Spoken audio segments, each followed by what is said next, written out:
Je vous emmène aujourd'hui à la recyclerie. C'est un lieu d'échange et de partage autour de l'éco-responsabilité. C'est situé dans une des gares de la Petite Couronne, qui est l'ancienne ligne de chemin de fer qui faisait le tour de la capitale. On va parler du potager avec sa biodiversité, de recyclage et bien sûr d'éco-responsabilité. Je suis heureuse de vous le faire découvrir, ce lieu exceptionnel qui m'a vraiment plu. Vous allez être étonnés. On part tout de suite à la rencontre de Marion Bocaillu, qui est une des responsables et qui porte ce projet depuis 5 ans. C'est où la Marion alors?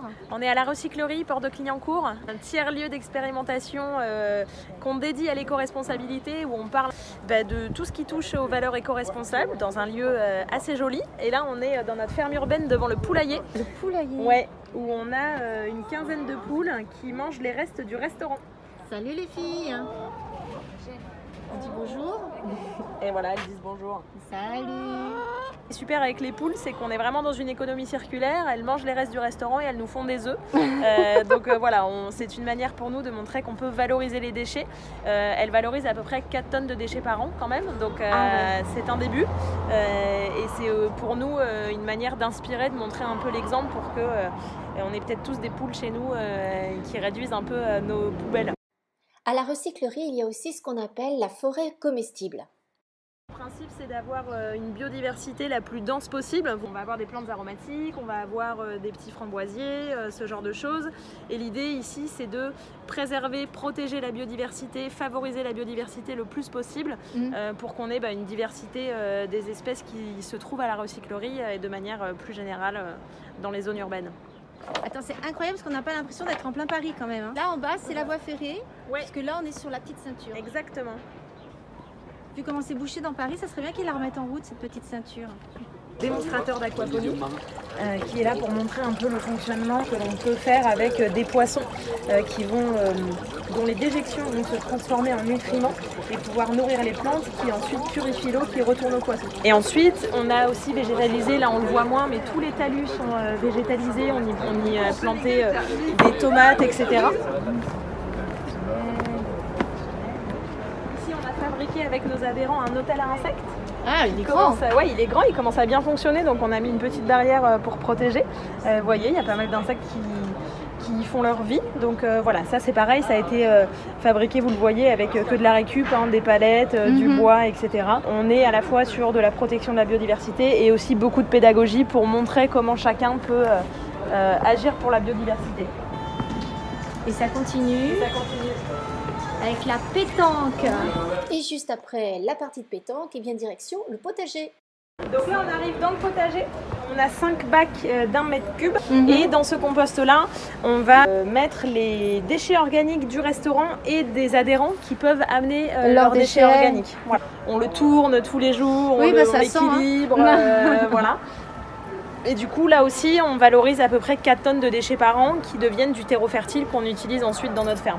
On continue à longer cette voie ferrée. Oui, tout à fait. Et on arrive dans un potager qui fait à peu près 150 mètres carrés. Donc vous le voyez, c'est assez étroit. Ce potager, il essaye d'être le plus productif possible, mais on est orienté nord avec peu de soleil par jour, donc c'est pas forcément évident. L'idée ici, c'est surtout de sensibiliser aux différentes manières de produire.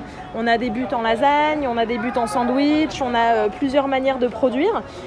Et puis on va essayer de favoriser la plantation de légumes anciens ou de choses qui nécessitent du temps et de l'attention, comme par exemple les fleurs comestibles. Ça, vous en avez? Ouais, ça, c'est on génial. produit des fleurs comestibles, des variétés de légumes anciens. On en parle avec le chef de la cuisine en disant bah ouais, moi j'aimerais bien. En gros, on n'a pas trop d'intérêt ici de planter des pommes de terre ou des carottes qui poussent hyper bien en Île-de-France, qui tiennent bien le transport, voilà. Ici par exemple, on a un système de plantation où on met du compost directement à l'intérieur qui va apporter des nutriments. Vous voyez là, on a un abri avec des animaux, on a un lapin et 2 cochons d'Inde. Les cochons d'Inde sont là pour éloigner les nuisibles avec leur bruit. Et le principe aussi, c'est d'avoir quelques animaux pour mobiliser à la relation avec les animaux, au fait de les respecter, etc.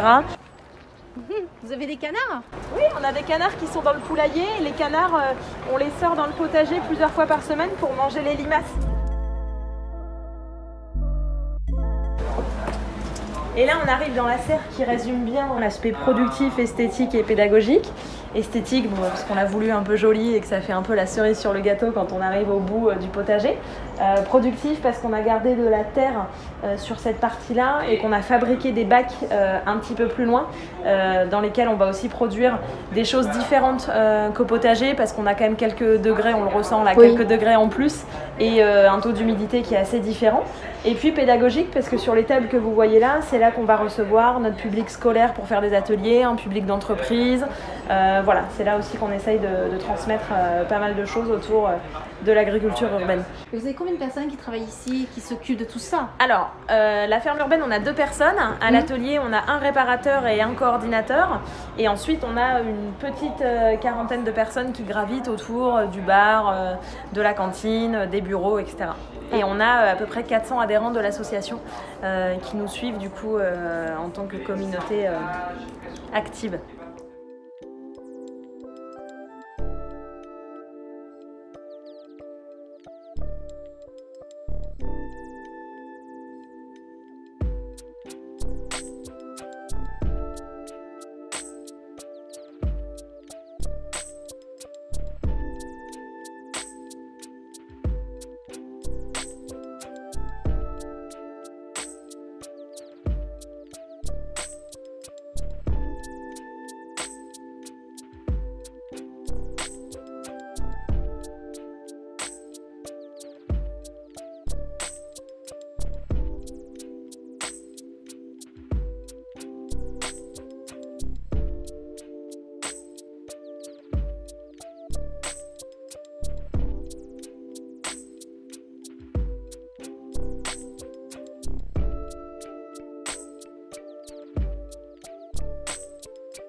Dans ce lieu, il y a également un Repair Café, mais je vous en parlerai dans une autre vidéo.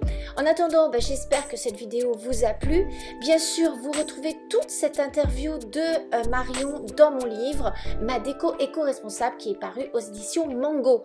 Nous, on se retrouve très vite pour une prochaine vidéo. En attendant, vous n'oubliez pas, vous likez bien sûr cette vidéo si vous avez aimé.